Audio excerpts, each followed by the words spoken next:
안녕하세요. 수아입니다. 이번 시간은 제가 풀어보는 사리의 비밀입니다. 사리의 본질이 무엇이냐 이것입니다. 보통 사리라고 하면은 고승들, 불교의 고승들이 열반에 드셨을 때 다비장을 하면 얻어지는 걸로 알고 있습니다. 물론 승려가 아닌 일반 사람들에게서도 가끔 요즘은 매장이 아니라 다 화장을 하다 보니까 사리가 나오는 경우가 있습니다. 그래서 과연 그럼 사리는 이 본질이 무엇일까? 무엇으로 구성 요소가 무엇인가? 구성된 건가? 이런 생각을 했어요. 근데 알려지기로는 이제 정기가 모인 것이라고 하죠.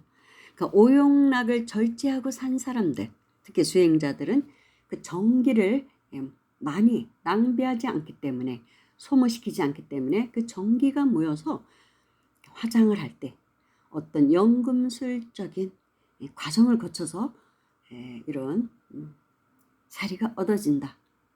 화학작용을 해서 거쳐서 얻어지는 게 사리다 이렇게 이야기합니다. 그래서 사리가 많이 나온 고승들을 또 높이치고 사리 친견법회도 하고 사리 친견법회 우리가 친견 성지순례도 가고 그렇습니다.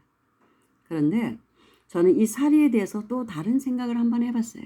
그럼 사리는 모습이 사실 구슬 같아요. 어느 사리나 구슬 같죠. 그럼 도대체 어떤 물질은 물질이잖아요. 그럼 전기만이 아닌 어떤 물질로 전기라는 건 우리 눈으로 볼 수는 없잖아요. 근데 사리는 우리가 눈으로 보고 만질 수가 있습니다. 그렇다면 어떤 물질이라고 봐야 되거든요.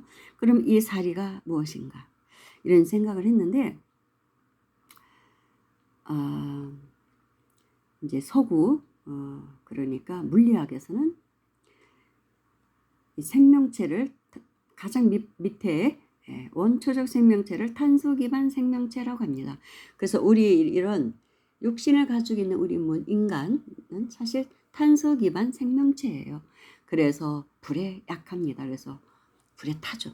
근데 지금의 현재 우리의 인류는 탄소 기반 생명체 플러스 규소 기반 생명체 그 단계에 와 있다고 합니다. 좀 차원이 아주 밑에는 아닌 것이죠. 그 위에 단계 탄소 기반 생명체 플러스 규소 기반 생명체래요.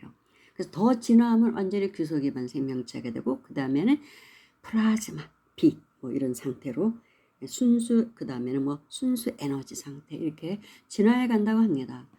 그런데 지금 규소 기반 생명체 플러스 이제 탄소 기반이라면 그렇다면 규소는 보통 우리가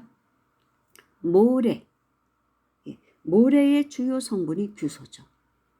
규소입니다. 석영이라고도 하죠. 그래서 모래 속에서 규소를 추출해서 석영을 추출해서 거울을 만들죠. 유리를 만듭니다. 가죽 유리를 만듭니다. 물질로서는 그렇습니다. 근데 그 규소가 우리 몸의 주요 장기를 또 구성하고 있는 게 규소 성분이라고도 합니다. 규소 성분이라고 하거든요. 그런데 사리가 그렇다면 규소가 유리를 만들어가는 또 그런 모래에서 규소 그 석영 그 자체로 추출을 해서 유리를 만든다면 그 사리의 성분은 규소 플러스 물은 전기 플러스 이렇게 된 게 아닌가 합해진 게 아닌가 저는 이제 그런 생각을 해봤어요. 그렇다면 진화가 많이 된 사람일수록 규소가 많다는 거예요. 왜냐하면 우리가 규소 기반 생명체로 지금 인간이 진화해 가고 있기 때문이라는 것이죠. 그렇다면 이 수행자들은 그만큼 많이 규소 기반 생명체로 진화해 갔다고 봐야 되는 게 아닌가. 그래서 화장을 했을 때 그렇게 많은 그런 유리알 같은 사리가 나오는 것이 아닌가. 수행자의 전기와 뭉쳐서 만들어진 일반 또 유리하고는 다르잖아요. 사리는 다릅니다. 그래서 전기와 같이 융합해서 나왔기 때문에 만들어져 나왔기 때문에 그런 게 아닌가 이런 생각을 했어요. 그런데 어느 도인의 방송을 또 듣다 보니까 그분이 말씀하시기를 그러니까 유리광 세계 불교에서 유리광 세계가 나오죠. 유리광 부처님 그렇다면 그 유리광 세계는 우리보다 훨씬 진화된 초인들의 세계라고도 말을 합니다. 부처의 세계라고도 하고, 그 거기에 사시는 중생은, 그러니까 부처님 중생이라고 하긴 좀 그렇죠. 부처님들은 거기에 사는 사람들은, 존재들은 유리와 같은 그런 투명한 몸을 갖고 있다. 뭐 그런 말도 해요. 유리광. 투명하게 다 비치는 세계다. 그런 세계를 유리광 세계라고 합니다. 그렇게 얘기를 하거든요. 그렇다면 그런 존재로 진화해간 사람들이 고승들이 아닌가. 이미 그거를 그냥 눈으로는 못 보죠. 그리고 원소를 우리가 눈으로 볼 수는 없으니까. 근데 화장이라는 일종의 연금술이라고 봐야 되거든요. 화장도 서양에서 말하는 연금술적 그런 작용을 하는 게 또 화장도 저는 그거에 속한다고 봐요. 화장도. 그래서 그런 연금술적인 어떤 작용에 의해서 몸속에서 추출해 나오는 것이 이런 사리가 아닌가. 그렇다면 이걸 보고 이분은 많이 유리광 세계의 존재로 진화해 갔다고 보아야 되지 않는가. 뭐 사실 우리 몸속에 그렇게 유리가 이런 물질 형태로 존재한다면 견딜 수가 없죠. 견딜 수가 없잖아요. 돌 하나만 있어도 난리가 나는데. 그래서 뭐 담속이네 갖고 수술하고 그러잖아요. 이렇게 유리가 박혔으면 살지를 못하죠. 근데 화장을 했을 때, 연금술적인 변환을 했을 때 그렇게 나옵니다. 과정을 거쳐서. 그렇다면 이런 수행자들은 유리광 세계의 존재, 그렇게 진화한 그런 존재로 변해간 것이 아닌가. 근데 요번에 제가 어떤 사람을 만났는데 그 사람이 말하는 게 사리가 그냥 물이 돼버린 경우가 나왔대요. 근데 사리는 증과도 합니다. 뭐 1년, 2년 있다가 보니까 사리가 분명히 누구도 손을 안 댔는데 한 과라거든요. 한 개. 그러니까 하나 있는데 두 개로. 증과를 세 개로. 그러니까 증과하는 경우 신비한 작용을 하기도 합니다. 그런 경우는 있어도 사리가 물이 되어버렸더라라는 말은 제가 처음 들어봤어요. 아니 그럼 왜 물이 되었을까? 근데 이 규소가 수용성이라고 합니다. 그래서 물이 되었던 게 아닐까. 규소는 수용성이라고 하거든요. 물에 녹는다. 그래서 어떤 공기 중의 수분 때문에 그렇게 된 게 아닌가. 완전 진공 상태로 보관을 안 했을 때 그렇게 된 게 아닌가. 이건 뭐 제 내피셜이에요. 맞는지 틀리는지 저는 모릅니다. 그냥 제가 공부해보니까 그런 게 아닌가라는 생각을 했어요.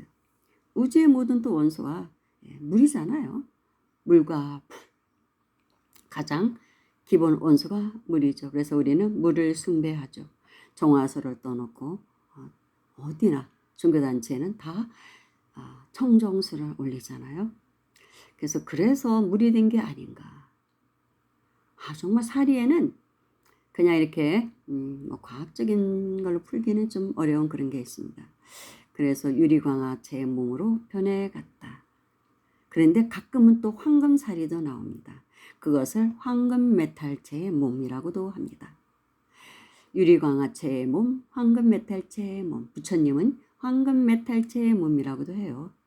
그래서 법당에 계신 부처님을 이제 금도금을 하는 것이 황금메탈체의 몸이라는 것을 상징하는 것이다.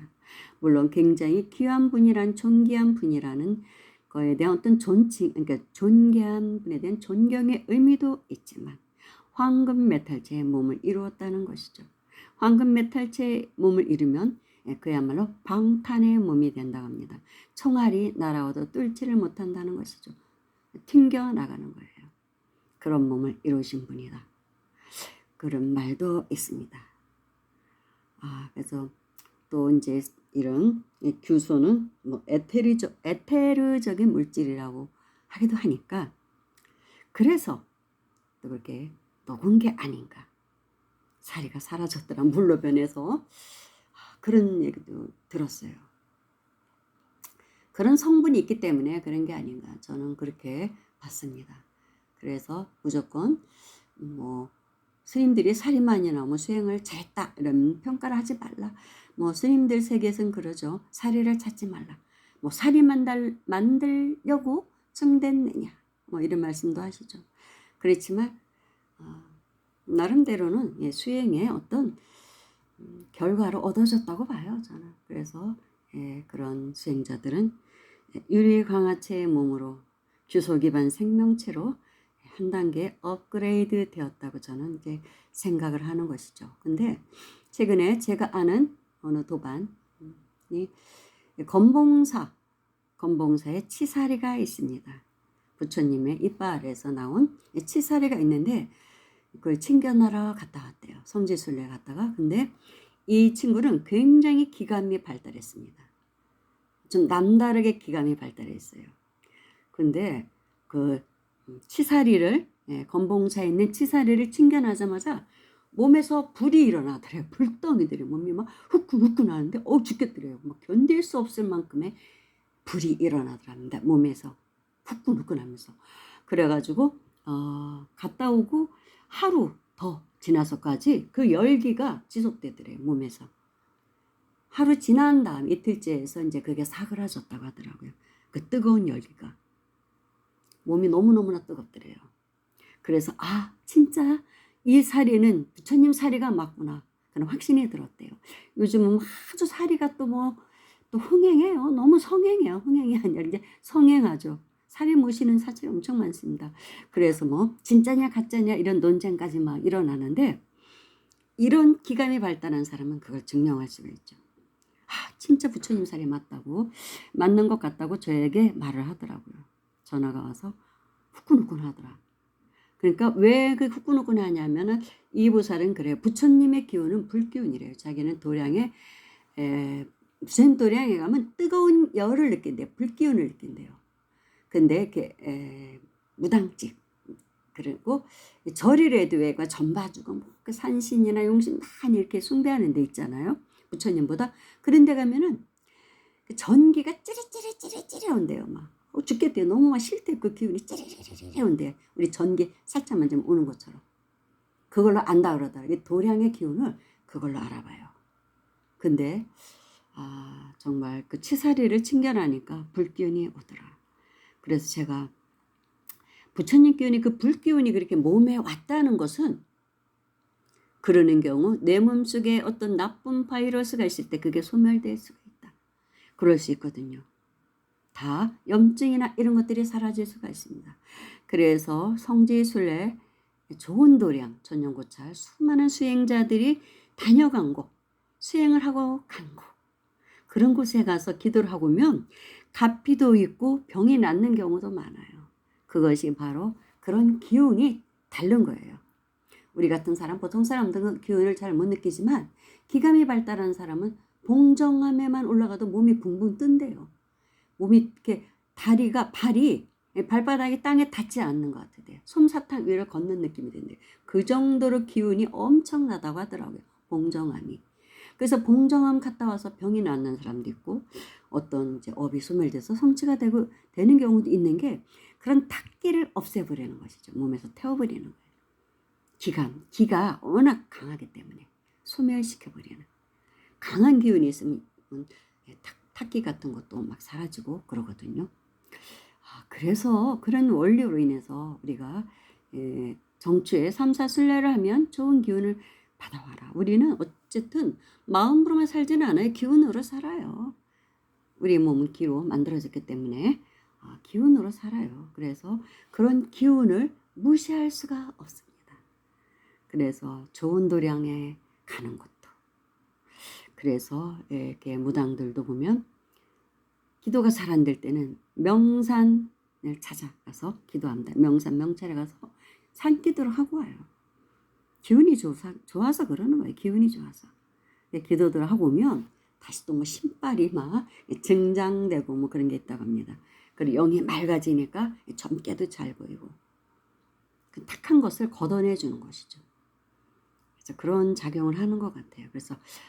그래서 사리를 챙겨나는 것도 큰 공덕이 되고 물론 신심이 또 나기 때문에 공덕도 되지만 그런 기운적으로도 우리에게 좋은 그런 기운을 가져오는 게 사리칭견이구나. 그래서 정멸보궁 증결하는 것이 성지순례하는 것이 괜히 하는 게 아니더라고요. 그곳에서는 남다른 기운이 나오는 것입니다. 성취자들이라고 하잖아요. 성취자들에게서 나오는 기운은 우리 같은 사람들에게서 나올 수가 없는 그런 기운이 나옵니다. 히말라야의 초인들에게서 나오는 기운. 그게 인도의 겐지스 강에 그 기운이 흐른다고 하잖아요. 그래서 겐지스 강은 굉장히 성스러운 곳이라고 하죠. 물도 썩지 않고 뭐 그런 말들이 있죠. 그런 게 에너지가 그런 원소를 변화시킨다고 합니다. 그런 수행자들은. 오늘은 제가 생각하는 사리의 비밀 여기까지 하겠습니다. 감사합니다.